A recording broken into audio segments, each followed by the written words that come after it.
I'm always looking for ways to show my cat how much I love her.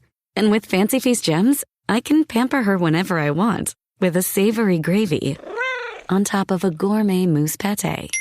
The pyramid shape makes serving simple, so all I have to do is peel and plate to make mealtime feel extra fancy. And with 2 entrees in every pack, it's easy to turn every day into the extraordinary. Fancy Feast gems. Wish you could become a morning person? You know the type, up before the sun, early morning runs, first one to the office with donuts and a smile. How do they do it? Easy. With the new Galaxy Watch 8, sleep tracking and personalized insights from Samsung Health help you improve so you can wake up to a whole new you. One who, dare I say it, skips the snooze? It's possible. Train your sleep with Galaxy Watch 8. Learn more at Samsung.com. Requires compatible Samsung Galaxy phone, Samsung Health app, and Samsung account.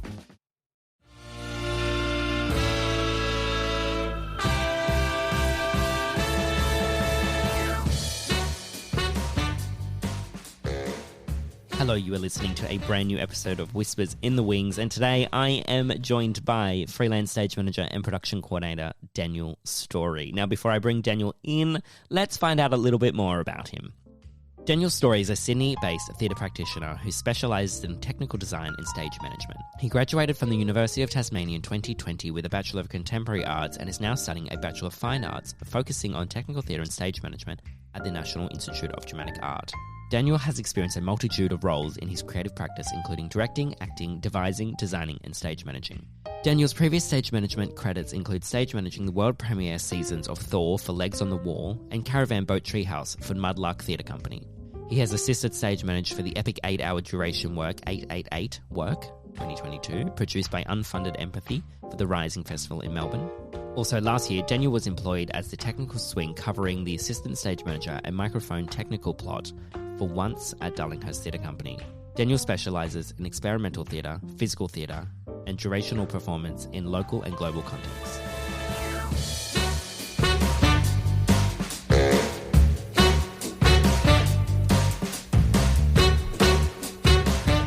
Hi, Daniel Story. Welcome to Whispers in the Wings. Hi, Josh. Thanks for having me. Thank you so much for joining me. Now, we had an opportunity working together last year at Once for Darlinghurst Theatre Company, which is where I got to know more about you and more about your sort of incredible work within that sort of immersive world of theatre and events. What interested you in getting into theatre and especially into that sort of immersive world? Yeah, so I currently live in Sydney. I am Tasmanian, born and raised. And down there's a lot of festival culture, particularly around Mona, that establishment as a contemporary art institution. And their 2 festivals, their summer festival, Mona Foma, and their winter festival, Dark Mofo. And so as I was going through high school, I knew that I wanted to find my way into theatre. I want to be in this industry, but what exactly it is, I'm not too sure. And so through years 11 and 12, I continued to study it. And I knew that I wanted to keep going down the pathway, and so I started studying at the University of Tasmania, where we learnt a bit of everything. We learnt the onstage stuff with acting, voice and body, how do we control ourselves as performers, but then also the backstage side. So we did directing, writing, technical theatre, stage management, literally everything. We covered everything, we did everything, we wore all the hats. But it was during my time at UTAS, the University of Tasmania, that I was introduced to the land of Mona and I got roped into this wormhole of weird art that's just outside of the box. And it was interesting, definitely to begin with. And I started out on the performance side of it, particularly in the summer festival, Mona Foma, where every year we would have a party called FOMO. And within this party, there would be pop-up performances. It'll be a very immersive experience. And the last one I did was called Working 9 to 5. So it was a 9 p.m. to a 5 a.m. party with performances happening all throughout this workers' club, around 8-ball tables, in a car park, like a fire escape on the outside of a building. Like, wow. It's just really pushing the boundaries and redefining what performance is, because I think so many times we think about performance and theatre as something that has to exist within a traditional theatrical space, whether that's a proscenium arch theatre, whether it's a black box. But if you take away that traditional structure of what we think is theatre, we can actually discover a whole new range of experiences to create for an audience. And so after that interaction with Mona, which spanned about 3 years, I would say, before COVID really kicked in, after that, I moved up to Sydney and I've continued this journey with experimental and immersive performance. I've been working a lot with Legs on the Wall. Plus, last year, I did an independent production for the Rising Festival, which was another 8-hour show, which we were in a place called Schoolhouse Studios in Coburg, just north of Melbourne. And it was this old Coles supermarket, which had been completely gutted and turned into art studios. And we had this big open space. And so we created it into an office environment. So for the first half of the performance, the audience are there on wheelie chairs, experiencing life within an office. Wow. And then we break down that structure and figure out the journey of what happens if the workday turns a little bit on its head.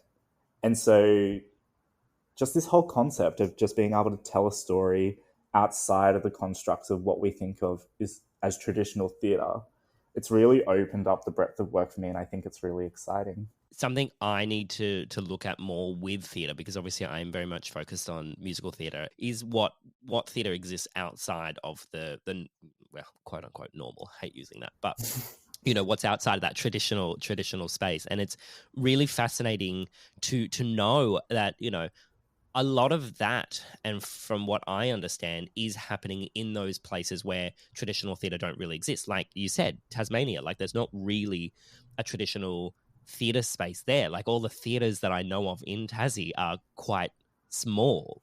So you do have to sort of think outside the box. And I guess there's a lot of like logistical things that come with all of that, especially working in the weather. And what sort of valuable skills do you need to make that experimental or durational production sort of work, especially if you are, spending all that time prepping and planning for something that is going to run for 8 hours, which obviously also heavily involves an audience? Absolutely. So in terms of a durational performance, the best way to prepare, I think, isn't exactly rehearsing the show. It's mentally preparing yourself for the performance day, or if you're doing it multiple times, preparing yourself to sustain that performance across a season.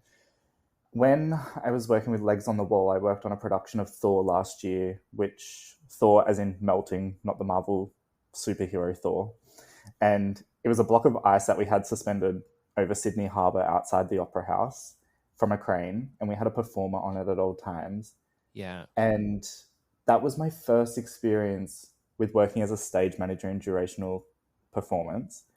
It was quite a learning experience for me because it really pushed my idea of what does a stage manager do?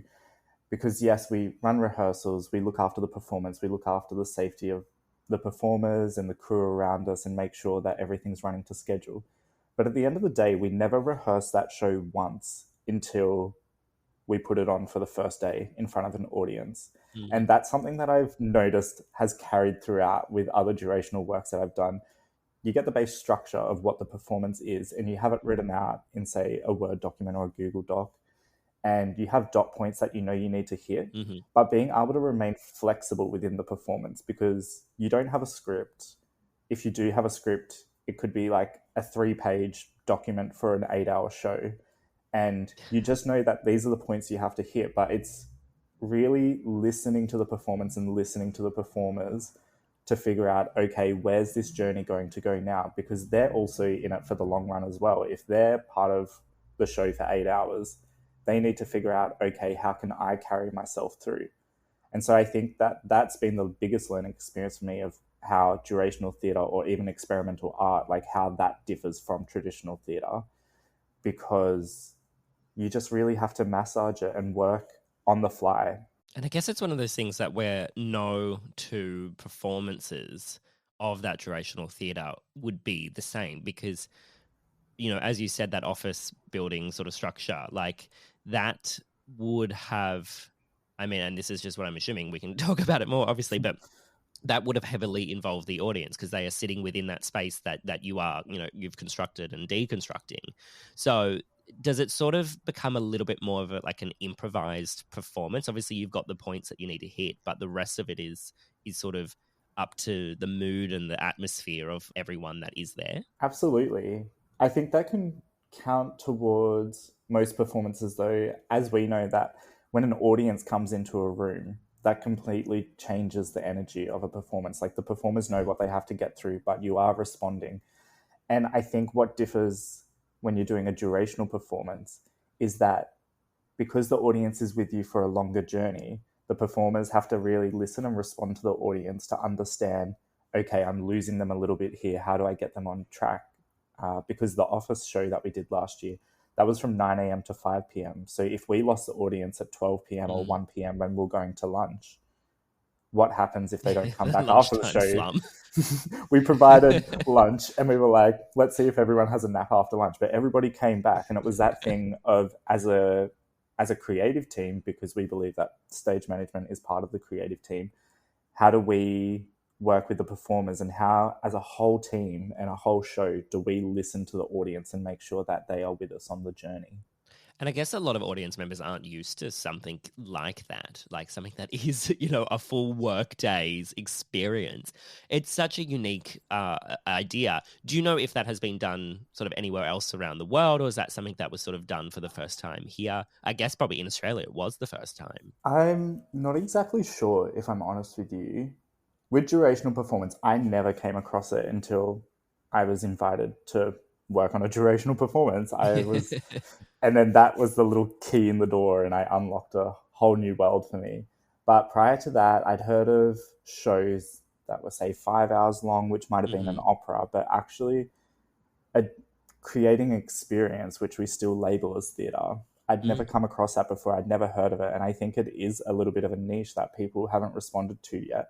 And I think that that's something that was so exciting with this show at the Rising Festival, was because audiences hadn't really been exposed to that kind of thing before. Yeah. And I remember very clearly, we only did one performance of that show, but we got a review in The Age, and we only got a 2-star review because of how long the show was. But everyone coming to that show knew it was an 8-hour show. You're there from 9 a.m. to 5 p.m. Yeah, and I guess those people that are reviewing are probably more traditional theatre goers. So then they're not really there for that experimental, 8-hour experience.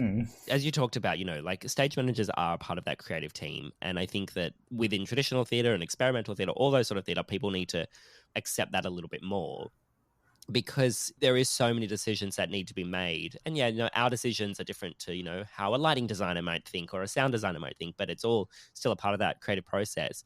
For one of those like durational performances, how does that communication and collaboration with those other members of the creative team play a part? As you said, you hit those base marks of this needs to be done at these specific times. If it's an 8-hour show, are you spending like more time planning with those other creatives, or is it sort of like mixing a show on the fly as you sort of go? I would say it's probably very 50-50. With shows, we know the structure. So instead of doing a script, what we do is usually what we call a score. Okay. And the score is where we have the breakdown of each section and what those targets are for each section. And they will usually have a time associated with them. So we could be, say, from 0 minutes to 30 minutes, this is what needs to happen within that section. But then obviously there can be a little bit of difficulty with managing time once the performers are on stage if you don't have a way to communicate with them. So figuring out how to build that into the world so they can keep track of their time. And luckily with 888, which was the show within the office, they could have papers, they could have their scores on their desk, and nobody knew any wiser. We had computers, we had set dressing, which kind of built within the world. And so we knew that there was flexibility within it, but the performers knew kind of how to keep themselves on track.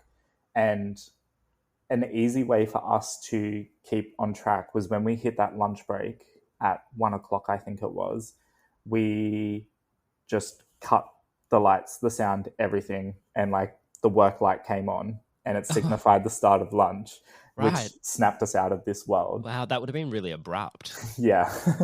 But no matter where we were in that piece, we knew that we could get it back on track at that lunch break. And so we took that lunch break with the audience And then for the second act, I guess we'd call it, after lunch, we were back into that world, and we had an alarm set for 4:20 p.m.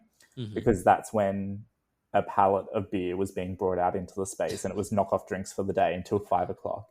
And so we knew that the performers could just follow their score and do their own track. But at 4:20, that alarm's going to go off. So no matter what happens, we're going to get ourselves back on track as well. And so I think that even though you do so much planning, there is obviously going to be shifts, but then it's figuring out, okay, how can we bring it back on track? And so, for example, with Legs on the Wall, I was working with the QLab file with all of the sound, and there was a very set composition which surrounded the work where the performers could improvise. But then there was also moments of flexibility where I could cut it shorter or make it longer if, for example, we went up late on the day, or when we brought the ice down between performers, if, for example, the changeover took a little bit longer because we were doing our safety inspections. There was flexibility within that to expand it or make it less. So then we'd still hit the finale right on 8:30 every night, I think it was, 8:30, because we had fireworks. Yeah, it's just about maintaining that flexibility, but at the same time, you still have all that planning in place. And I guess to answer, you were talking about the creative team as well, working within the creative team. It's just a constant thing of communication, whereas usually, from my experience with these works, the director is on board with us during the performance day as well, and we'll be working very much hand in hand as a team of, okay, the stage manager's providing the logistics, the director's delivering notes about the performance, but then it's a real collaboration of, okay, we need to get to this bit.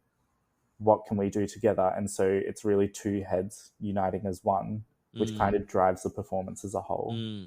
I think it's really fascinating, and I think more people should look into this experimental durational theatre.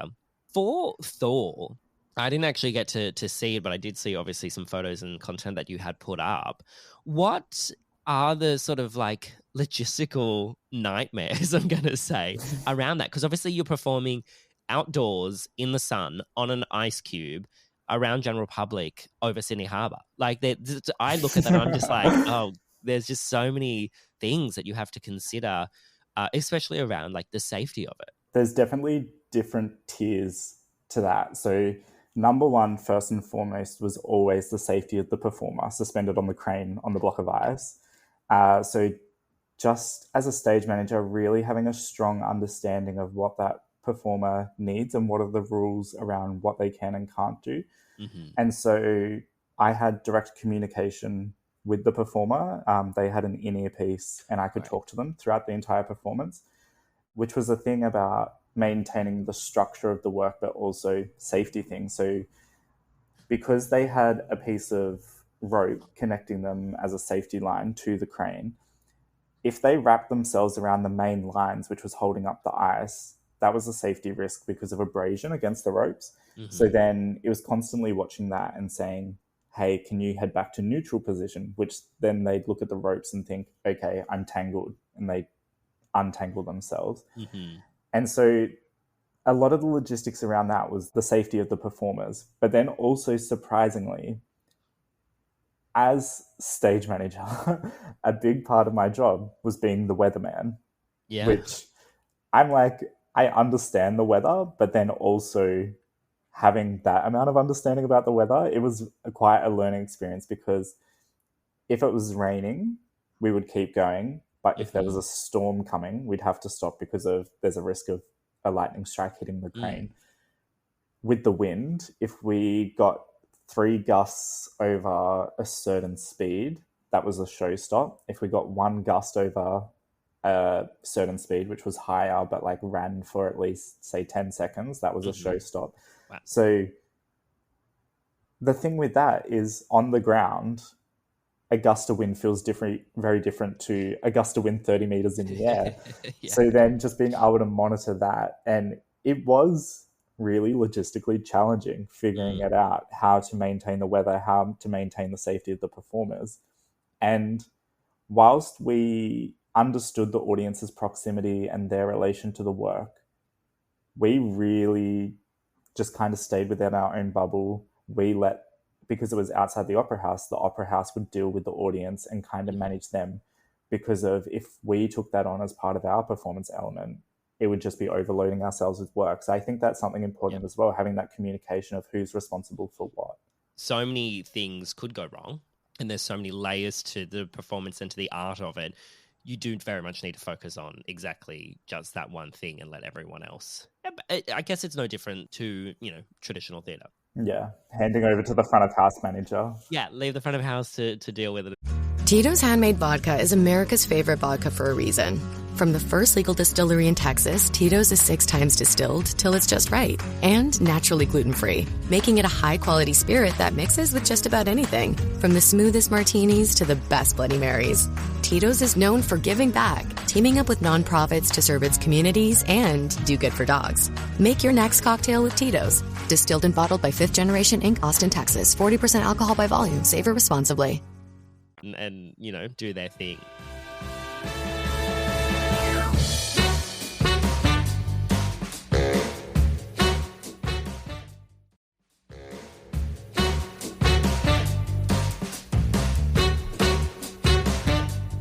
I think it's absolutely fascinating, the work that you do and the amount of, I don't know, I guess brain power you need to have on a day-to-day basis. Like, what sort of tricks do you do to make sure that you are staying mentally active and alert during these long performances? A thing that I found really helpful, and I've even extended this outside of my practice with experimental and durational theatre, no matter what show I'm working on, is figuring out a way that you can de-roll at the end of each day, making sure that you can do something which signifies, okay, this is the end of the workday, this is me stepping away. And especially with the durational work that I've done, if we're in rehearsals all day and I know that that's kind of the same amount of time that I'm going to be doing for the actual performance day, how do I switch off at the end of the day so then immediately I know that I can prepare for the next day without having to think about it?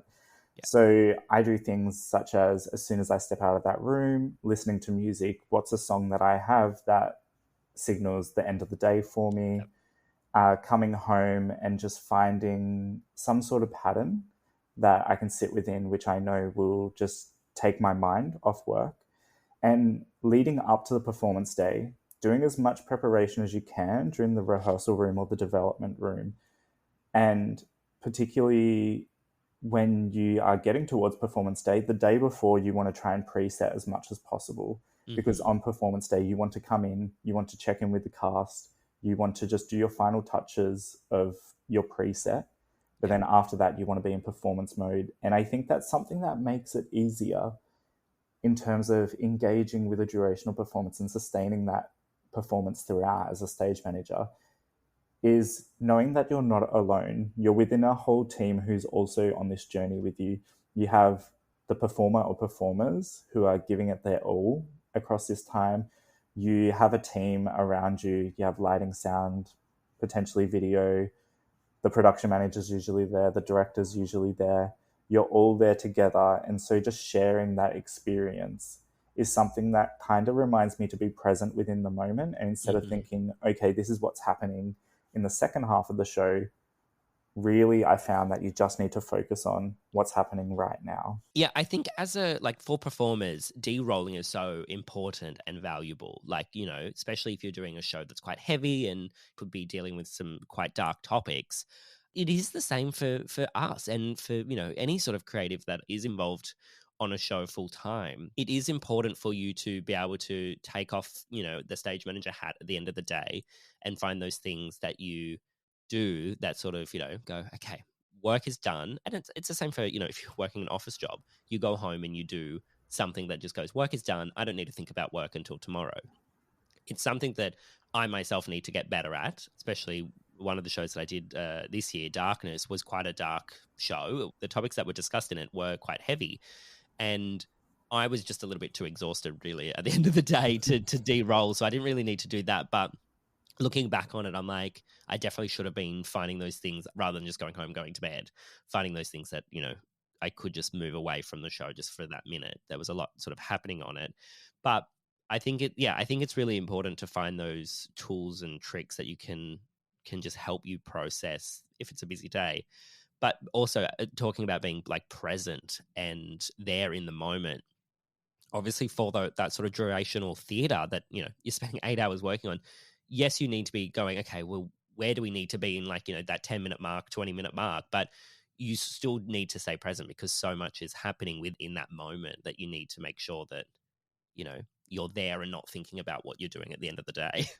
Absolutely. And it's just about being in that moment, everyone supporting one another, that, yeah, you do want to be mentally and physically present in that moment. Last year, I was doing a production of Mackinac, which is a classic American play by Sophie Treadwell. And usually the lead role is performed by a white woman.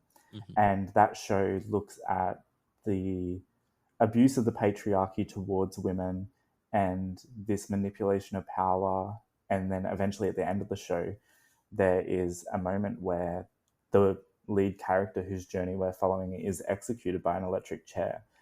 But the version that I was working on last year was a little bit different because we casted a person of color as the leading character, as the woman. Right. And so that added a whole nother level of meaning to not only the oppression of the patriarchy on women, but also this thing about race and racial oppression. Mm-hmm. And myself identifying as a white man, I actually found it really challenging to sit within the rehearsal room each day and watching this person of color put themselves through this journey. And I could see that the toll it was taking on her as well. Mm-hmm. But luckily we had a really good support network. And I think that, I know I've spoken about de-rolling outside of the room and once you're finished for the day, but if you need to do something to de-roll within the room and to check in at the end of the day, that's also okay. Because within that company, every single person who was in that rehearsal room for the day would come together at the end, and we would just share a moment in a circle, and we would do this activity, I guess you'd call it, to de-roll, which is we would put palms together and start rubbing to create fiction between our own hands, and feeling the warmth and just looking around the circle generating energy. And then at the same time, we'd feel an instinct and we'd all clap. And as soon as we clapped, we knew that was work done. Our characters are gone, our roles are gone, we're just human beings back in the world. And so if it is a show that's challenging where you are watching other people put themselves through things and it doesn't necessarily impact you in the sense of the show, but impacts you on a personal level, then it's okay to do that within the room as well with others. Yeah, and I think, you know, as a stage manager, that's very much things that you can implement into any rehearsal room. Like, it doesn't need to be a show that is focusing on those sorts of dark, heavier topics, so, you know, that make people really think. It could even be just, you know, your normal end of day routine where you just go, this is what we've done today. Let's just take a moment to just connect with each other again. Yeah, I think we should be looking at doing that in any capacity, not just when there are difficult topics to go through. Absolutely. And it breaks down the structures at the end of the day in the rehearsal room as well, because I think sometimes we think of there's a hierarchy within a room of, okay, there's the performers and then there's the creative team. And even though we're all working towards one show, there is people who have more power. And obviously the director oversees that whole process, but coming together at the end, it's like, okay, no, we are just this one group working on this together. And at the end of the day, we're human beings and that role doesn't exist outside of this room. I guess you would remember from once, and we're still doing it, and they will do it every time they do the show. The cast go through and do North Strand, and then they do Gold a cappella. And then we sort of stand in a circle after Gold a cappella, and someone will say something about the day or about the show or to celebrate what's happening. And then everyone puts their hand in the middle and goes, Kate Miller Heike, which is something, it's a traditional thing for them. I can't remember the reasoning behind it, but it's that thing we all do, you know, the stage management team, sound team join in with the cast, because it's sort of like that moment of going, okay, well, we're connecting all together right now in this moment to do this show and to tell the story. And the story is not a dark, heavy topic, but it reminds you that, yes, there is those sort of, you know, hats that people wear, cast, crew, creatives, like all of that. But at the end of the day, we're all there doing the one thing and the one show, telling whatever the story is for an audience. So just taking that moment to just connect together is, I think, really valuable. And I think we need to be doing it more. Yeah, definitely. So I guess there's going to be a lot of listeners to this podcast that, just like yourself, hadn't really heard of experimental theatre and those durational theatre. What advice would you have for people that want to look at getting into that? Like, how do you get started in that? I think the best way to crack into it is by first observing something, going and watching something. And I guess when I made the move to Sydney and I started doing some productions here, I did have that experience from Tassie where I was exposed to it first. But I think where you're most likely to see these sort of performances pop up is during festivals. So if you look at Tassie, Dark Mofo, Monophoma. If you look at Melbourne, there's Rising. And then obviously there's a vast array of other arts festivals around Australia, but really looking for the experimental and kind of upcoming festivals, because the other festivals, like I love dearly Adelaide Festival, Sydney Festival, Brisbane Festival, those ones there, whilst they have a wide range of work, sometimes they're a bit less willing to take a risk on these sorts of works. And so as soon as a festival program drops, have a look at it. Have a look at, okay, what's engaging? And I mean, in Sydney, in the months of May and June, you have Vivid as well. Even though there's light installations, there's also some performances happening in that, which are a bit experimental and take you off the path of being within a theatre. What does it mean to exist in a public space? And so I think that just scouring through a festival program and even looking at ones overseas, I mean, have a Google, have a look, and even though you're not necessarily going there, just having a read up about the ideas that are being presented within a work. And then once you get a bit of an understanding of what that world means, start to try to engage in it. And I mean, I don't really know how to break into it because I kind of just fell into it and I fell into this hole and I absolutely love it.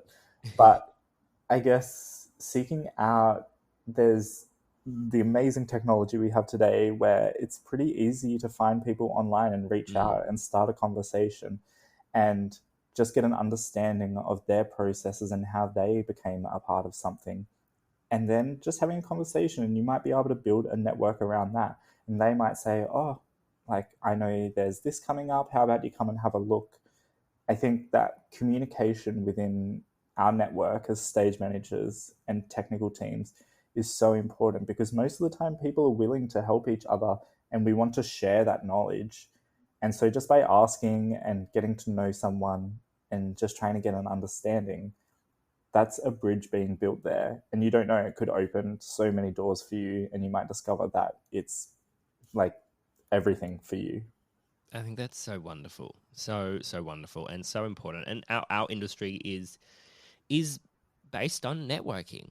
You go to uni, you get a degree. At the end of the day, no one looks at that piece of paper that says, Joshua Brobin got a Bachelor of Dramatic Art. No one cares. What they care about is, who I am as a person, how I operate as a stage manager, and just how I present myself and how I communicate and network with other people. And that's the number one sort of thing I find about our industry. And there's ways of networking with other stage managers without having to necessarily go through a university degree. Stage Management Network Australia on Facebook. There's so many different Facebook groups out there that I am a part of that I don't really interact in very often, but every now and then someone will ask a question and I go, oh, I have an answer. And they are so willing and open to having new members join and ask those same sort of questions. We do want to encourage and inspire people to do good. So I think that's really, really important. One final question for you today. Looking ahead into, your future, your 10-year plan, absolutely hate it. But, is there any specific projects or goals that you sort of want to accomplish within that experimental theatre?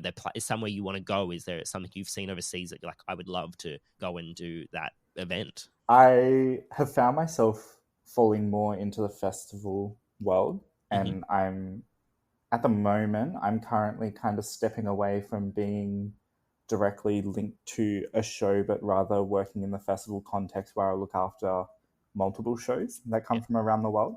And recently I spent some time with Adelaide Festival, where I was at the Adelaide Festival Centre doing a placement there, and I was with a production coordinator, and I think it was something like 12 productions and events come through the festival centre during our 2.5 weeks of the festival being on, I think. And during that time, it was really good seeing those 12 different events and productions, because it inspired me and taught me about what are the other things that I can look into and engage with. And we had international acts, but we also had acts from around Australia.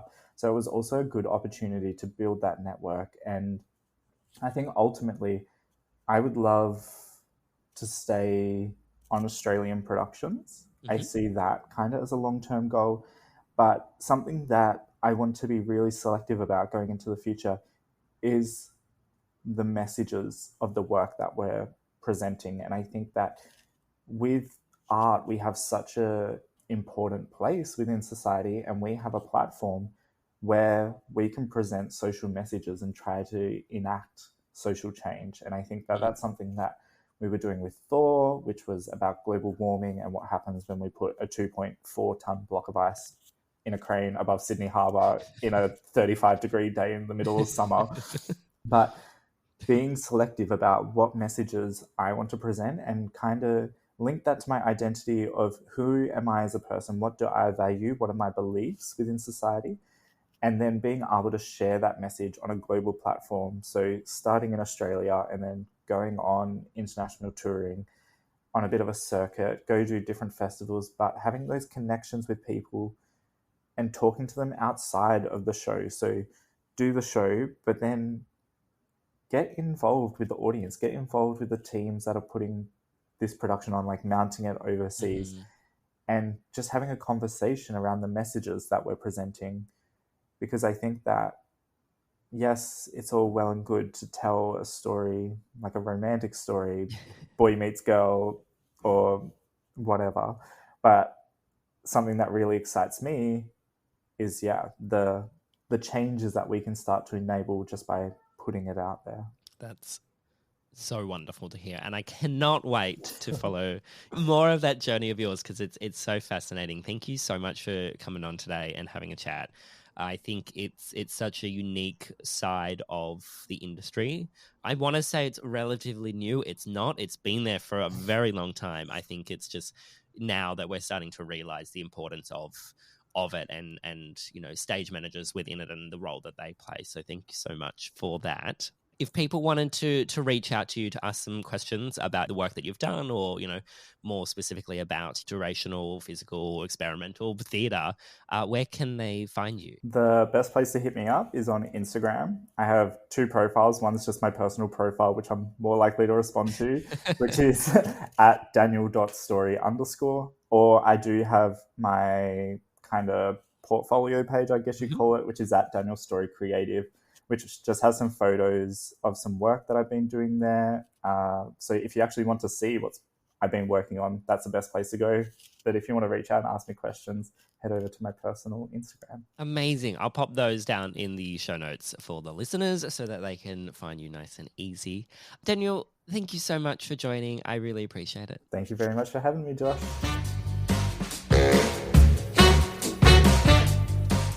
Well, my friend, that brings us to the end of another episode of Whispers in the Wings. A huge thank you to Daniel for jumping on and having a chat to us about physical theatre, durational performances, all of that experimental theatre. It's such interesting and fascinating parts of our industry that I guess probably a lot of you haven't even thought about. So if you have any questions for Daniel, please make sure you follow him on his social medias and ask, because he's more than happy to have a chat with you.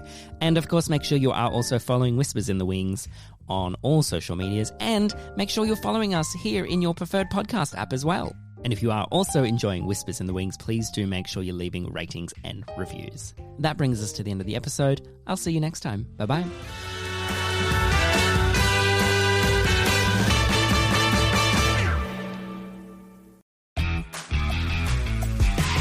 calling all of you theater lovers, both out and proud and on the DL. It's time to check out Broadway Breakdown, a podcast discussing the history and legacy of American theater's most exclusive address, Broadway. Hosted by me, Matt Koplik, a semi-famous, incredibly opinionated theater fan.